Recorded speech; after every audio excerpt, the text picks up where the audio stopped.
అంతర్జాతీయ రాజకీయాల్లో ఎప్స్టీన్ ప్రకంపనలు దేశాధినేతల పీఠాలకే ఎసరు.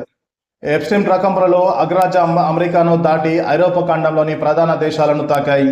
ఈ స్కాండల్ ప్రభావంతో ఇప్పటికే 10కి పైగా దేశాల్లో మంత్రులు, దౌత్యవేత్తలు, ఉన్నత స్థాయి అధికారులు తమ పదవులకు రాజీనామా చేయాల్సిన పరిస్థితి ఏర్పడింది. America multi millionaire Jeffrey Epstein కు సంబంధించిన రహస్య పత్రాలు ప్రస్తుతం ప్రపంచవ్యాప్తంగా రాజకీయ వర్గాలను వణికిస్తున్నాయి. ఈ ఎప్స్టీన్ ప్రకంపనలు అగ్రరాజ్యం అమెరికాను దాటి ఐరోపా ఖండంలోకి ప్రధాన దేశాలను తాకాయి. ఈ స్కాండల్ ప్రభావంతో ఇప్పటికీ 10కి పైగా దేశాల్లో మంత్రులు, దౌత్యవేత్తలు, ఉన్నత స్థాయి అధికారులు తమ పదవులకు రాజీనామా చేయాల్సిన పరిస్థితి ఏర్పడింది. ఈ ఫైల్స్ వల్ల అత్యధికంగా ప్రభావితమైన దేశం బ్రిటన్.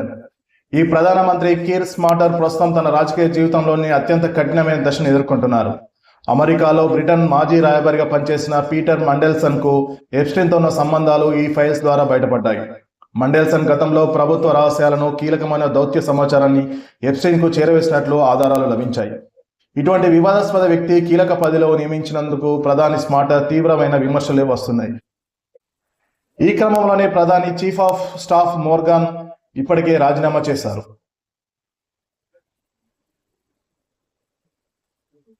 బ్రిటన్ రాజకుటుంబానికి చెందిన ప్రిన్స్ ఆండ్రూ పేరు మరోసారి ఈ స్కాండల్లో ప్రముఖంగా వినిపిస్తుంది. 2001 నుంచి 2011 మధ్య కాలంలో ఆయన ప్రత్యేక వాణిజ్య ప్రతినిధిగా ఉన్నప్పుడు అధికారిక పర్యటనలో ప్రభుత్వం పెట్టుబడులకు సంబంధించిన అతి రహస్య నివేదికలను ఎప్స్టీన్ కు ఈమెయిల్స్ ద్వారా పంపినట్లు పోలీసు విచారణలో వెల్లడైంది.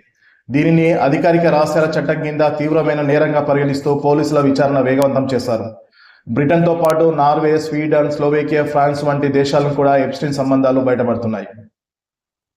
రాజకీయ ప్రకంపనలు మొదలయ్యాయి. జోర్డాన్లో నార్వే రాయబారిగా పనిచేస్తున్న మోనాజుల్ ఎప్స్టీన్ తో సంబంధాలున్నట్లు రుజువు కావడంతో సస్పెన్షన్ కు గురై ఆ తర్వాత రాజీనామా చేశారు. స్లోవేకియా దేశ మాజీ విదేశాంగ మంత్రి, జాతీయ భద్రతా సలహాదారు మిరోస్లావ్ కూడా ఈ వివాదంలో చిక్కుకొని తన పదవిని కోల్పోయారు. స్వీడన్ సీనియర్ దౌత్యవేత్త జోనా రుబిస్టన్ కూడా ఎప్స్టీన్ తో సంబంధాల కారణంగా రాజీనామా చేయాల్సి వచ్చింది. అసలు ఏంటి ఎప్స్టీన్, అసలు వివాదం ఏంటి అనేసి మనం ఒకసారి క్లుప్తంగా చూద్దాం. జెఫ్రీ ఎప్స్టీన్ ఒకప్పుడు ప్రపంచంలోనే అత్యంత ప్రభావవంతమైన వ్యక్తులతో సంబంధాలు కలిగి ఉన్న వ్యక్తి. లైంగిక వేధింపులు, అమ్మాయిల అక్రమ రవాణా వంటి కేసుల్లో అరెస్ట్ అయి 2019లో జైల్లోనే మరణించాడు. అయితే ఆయనతో సంబంధం ఉన్న రాజకీయ నాయకులు, వ్యాపారవేత్తల గురించి ఇప్పుడు ఒక్కొక్కటిగా బయటికి వస్తుంది. తాజాగా విడుదలైన పత్రాలు కేవలం వ్యక్తిగత సంబంధాలనే కాకుండా దేశాల మధ్య జరిగిన దౌత్యపరమైన లావాదేవీలను కూడా ఎప్స్టీన్ ఫైల్స్ వెల్లడిస్తున్నారు.